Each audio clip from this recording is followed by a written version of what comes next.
Hello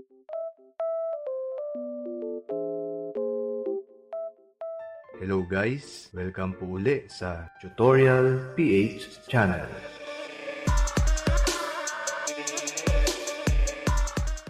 Hello guys! Dito sa video na ito, tuturo ko kung ano ang dapat gawin kung may ganitong mag-pop up sa PC o laptop mo.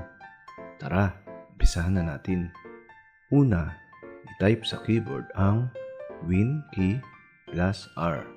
Kapag nag-pop up ito, i-type lang ang shell, users, files, folder. At hanapin lang ang desktop, documents, pictures, at video folder. I-right click ang desktop folder at pumunta sa properties. Tapos pumunta sa location tab. At i-click ang restore default. Click apply.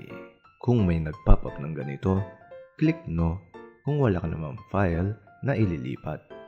At yes para mailipat ang mga laman ng folder.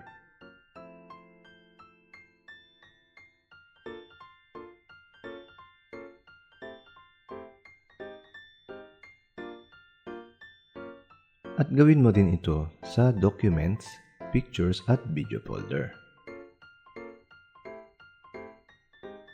Ayan, sana nakatulong ang video na ito.